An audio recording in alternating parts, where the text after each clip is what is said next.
ముఖము చూడని వాడిని భర్తగా ఎన్నుకున్నది. అవునా? జీవితంలో ముక్కు ముఖము చూడని వాడిని భర్తగా ఎన్నుకున్నది.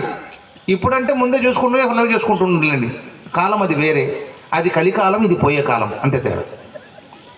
ఇప్పుడు తర్వాత భర్తను ఎన్నుకొని భర్త బయటికి పోయి రాకపోతే అత్తమ్మని అడుగుతుంది, అత్తమ్మ మీ అబ్బాయి బయటికి పోయి ఇంకా రాలేదు, ఇప్పుడైనా పెళ్లి కాక ముందు కూడా ఎలా చేసేవాడా అని చెప్పి తన ప్రేమను మొత్తం భర్త కోసం ఎదురు చూస్తూ ఉంది.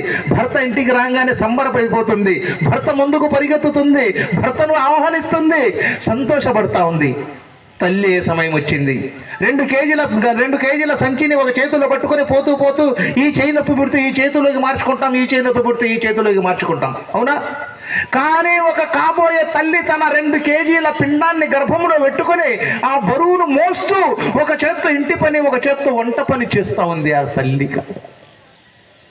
మళ్ళీ బంధువులు చెప్తారు, చుట్టుపక్కల వాళ్ళు, అమ్మా నీ కడుపులో బిడ్డ ఉన్నాడు, నువ్వు గర్భవతివి, నువ్వు మధ్యాహ్నం పూట కడుపు నిండి అన్నం తిని నిద్రపోతేనే బిడ్డకు ప్రమాదం అంటే ఆ అమ్మ అన్నం తిని కళ్ళు మూతలు పడుతున్నా బయటికి రాని ఆ బిడ్డ కోసం, అయ్యో నేను నిద్రపోతే నా బిడ్డకు ప్రమాదం అంట అని ఆ తల్లి నిద్రపోకుండా అలాగే తిరుగుతూ ఉంది, ఇంకా బయటికి రాని బిడ్డ కోసం. ప్రసవ సమయం వచ్చింది, హాస్పిటల్ తీసుకెళ్లారు. డాక్టర్ అమ్మ చెప్తుంది, ఏమయ్యా నీ భార్యకు బిడ్డ అడ్డం తిరిగిండు, ఇద్దరిలో ఎవరో ఒకళ్ళే బతుకుతారు, బిడ్డ కావాలంటే తల్లి పోతుంది, తల్లి కావాలంటే బిడ్డ పోతారు, ఎవరు కావాలో చెప్పు అంటే అతను ఏమంటాడు తెలుసా, డాక్టర్ గారు నాకు నా భార్య కావాలా, అవసరమైతే నా బిడ్డను మళ్ళీ నేను సంపాదించుకుంటాను, నాకు భార్య కావాలంటే అదే డాక్టర్ అమ్మ ఆమె దగ్గర తల్లి దగ్గర పోయి అడుగుద్ది, ఏమమ్మా కడుపులో నీ బిడ్డ అడ్డం తిరిగింది, మరి ఇద్దరిలో ఒకళ్ళే బతుకుతారు, ఎవరు కావాలా అంటే ఇంకా బయటికి రాని బిడ్డ కోసం, ఆ బిడ్డ ముఖమే చూడని వాడి కోసం ఆ తల్లి ఏమంటుందో తెలుసా, పెళ్లి కాకముందు శరీరం మీద చిన్న ఘాటు పడ్డా సహించలేని ఆ ఆడపిల్ల తల్లి అయ్యేటప్పుడు అంటుంది డాక్టర్ అమ్మతో, డాక్టర్ గారు నాకేమైనా పర్వాలేదు, అవసరమైతే నా కడుపు కోసి నా బిడ్డను బయటికి తీయండి. తల్లి ప్రేమ. అందుకే అల్లాహ్ రసూల్ సల్లల్లాహు అలైహి వసల్లం గారు అన్నారు, నీ తల్లి పాదాల కింద స్వర్గం ఉంది,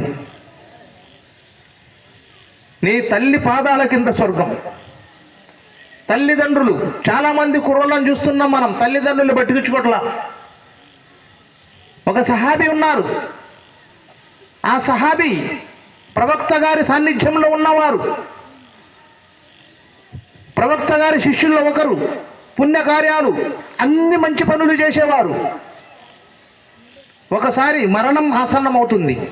సహాబాలకు అల్లాహ్ సుబ్హానహు వ తఆలా ఇచ్చిన గొప్ప వరం ఏమిటో తెలుసా, సహాబా రలియల్లాహు తఆలా అన్హులు మరణించేటప్పుడు కలిమా చదివే అదృష్టం దొరికింది వాళ్ళకు. కలిమా చదివే అదృష్టం మనకు దొరుకుద్దా? మనం మంచం మీద అవసాన దశలో పడితే మన చుట్టూ చేరుకుంటారు అల్లుళ్ళు, కోడళ్ళు, మనవళ్ళు, మనవరాళ్ళు చుట్టూ చేరి ఏదన్నా కలమా చదివించండి అని చెప్పరు. ఏం చెప్తుంటారు తెలుసా మనకు, అగే మింజే మానవుని సక చీకాత దియాకే మరపా ఓ బోలిగే ఉందా లేదా? ఒక ముసల్మాన్ చనిపోయేటప్పుడు కలమా చదివే అదృష్టం కావాలని దువా చేసుకుంటాడు, తహజ్జుద్ ఏడుస్తాడు ఒక ముస్లిం, అతను పరిపూర్ణమైన ముసల్మాన్. అయితే ఆ సహాబీకి వెళ్ళి కలమా చదివిస్తుంటే ఆ సహాబీ కలమా చదవలేకపోతున్నాడు. మళ్ళీ అల్లాహ్ రసూల్ సల్లల్లాహు అలైహి వసల్లం గారి దగ్గరికి వెళ్ళి చెప్తారు, కలమా చదవలేకపోతున్నారని. అయ్యో అదేందని వస్తారు, హజరత్ అలీ గారిని ఎంబడి పెట్టుకొని వస్తారు, వచ్చి చూస్తే కలమా చదవలేకపోతున్నారు. అప్పుడు అల్లాహ్ రసూల్ సల్లల్లాహు అలైహి వసల్లం గారు అడుగుతారు, ఈయన తల్లిదండ్రులు ఉన్నారా? తండ్రి లేడు, తల్లి ఉంది. సరే తల్లి దగ్గరికి వెళ్తారు, అమ్మా నీ బిడ్డ ఎలా ఉండేవాడు? అయ్యా నా బిడ్డ నమాజులు స్థిరపరిచేవాడు, పుణ్యకార్యాలు చేసేవాడు, దాన ధర్మాలు చేసేవాడు, అన్ని గొప్ప గొప్ప కార్యక్రమాలు చేస్తాడయ్యా, నా బిడ్డ అల్లాహ్ కోసం అన్ని చేస్తుంటాడయ్యా అన్నాడు. మరి నీ బిడ్డను క్షమించావా అని అడుగుతా. అంటే లేదయ్యా. మరి క్షమించమ్మా. నేను క్షమించనయ్యా. ఎందుకమ్మా?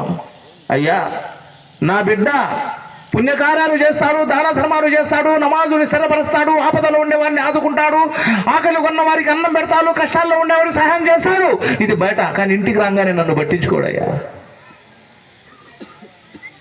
నా బిడ్డ ఇంటికి వచ్చి నన్ను చూస్తాడు, నాతో మాట్లాడతాడులే అని 9 మాసాలు మోసి కన్ని పెంచి ప్రయోజకుడు చేసిన నా బిడ్డ ఇంటికి రాగానే నాతో మాట్లాడకుండా, కనీసం తిన్నావా లేదా అమ్మ అని కూడా అడగకుండా ఇంట్లోకి వెళ్ళి భార్య బిడ్డలు అని ఉంటే ఒక తల్లిగా నా హృదయం ఎంత బాధపడుతుందో ఆలోచించండి. అలాంటిది నేను ఎలా క్షమించమంటారయ్యా?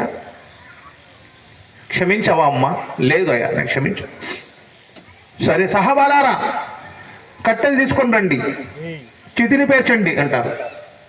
అప్పుడు ఆ తల్లి అడుగుద్ది, అయ్యా కట్టెలేంది చితి ఏందయ్యా అంటే, అమ్మా ఏ తల్లితో కొడుకుని క్షమించలేదో అలాంటి కొడుకు నరకంలో ఎలా కాలిపోతాడో అది నువ్వు ఇక్కడ చూస్తావమ్మా అన్న. అంటే అప్పుడు అమ్మ అంటుంది, అయ్యా వద్దయ్యా, వాడు ఎంత కాదన్నా నా కొడుకయ్యా, వాడు నన్ను చేసినా చూడకపోయినా పెట్టకపోయినా నవమాసాలు మోసి కని పెంచిన నా కొడుకు నా కళ్ళ ముందు కాలిపోతుంటే నేను చూడలేనయ్యా. అయ్యా నేను అల్లా కోసం ఇప్పుడు నా కొడుకుని మనస్ఫూర్తిగా క్షమించేస్తున్నానయ్యా. ఇది తల్లి గొప్పతనం.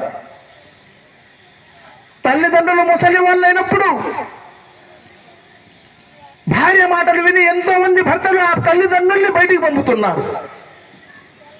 ఎంతో మంది కోడళ్ళు అల్లాహ్ రసూల్ చెప్తున్నారు, ఏ తల్లిదండ్రులతో ఏ బిడ్డతో తల్లిదండ్రులు రాజీ ఉన్నారో అలాంటి బిడ్డతో అల్లాహ్ కూడా రాజీ ఉంటాడు. ముసలితనంలో తల్లిదండ్రులు బయటికి పోలేక కోడలు కొడుకు కాళ్ళు పట్టుకుంటూ, ఒరే నాయనా మేము మిమ్మల్ని విడిచి బయటికి వెళ్ళి ఈ వయసులో మేము బతకలేమురా, మేము తిరగలేము, మేము పని చేసుకోలేము, మీ ఇంట్లోనే ఉంటాము, మీ పిల్లలకు కాపలా ఉంటాము, మీ ఇంటికి కాపలా ఉంటాము, అవసరమైతే మీ ఇంట్లో కూలి వాళ్ళుగా పని చేస్తాము, మాకు బయటికి పంపగాకండి, ఇంత ముద్ద అన్నం పెట్టండి రా అని కొడుకు కోడలు కాళ్ళు పట్టుకునే తల్లిదండ్రులు కూడా ఉన్నారు సోదరులారా సమాజం. ఇలాంటి అన్ని అల్లా ఇష్టపడతాడా? ఇవన్నీ మన జీవితాల్లోకి కావాలి అంటే ముందు మాలో దీన్ రావాలి, తెలివితేటలు ఉండాలి. ఈరోజు యహూదీలు చూడండి, యూదులు ఆ రోజు ఒకరోజు ఒక చిన్న సబ్జెక్ట్ నాకు వేరే వాళ్ళు చెప్తే ఉన్నది ఇది. అల్లాహ్ సుబ్హానహు వ తఆలా దగ్గర జిబ్రాయిల్ గారు అడుగుతారు, హజరత్ మూసా గారి కాలంలో ఒక పిచ్చోడు కంబడేసుకొని ఒక నాలాగా ఒక కర్ర తీసుకొని గొర్రెలు మెప్పుకుంటుంటాడు.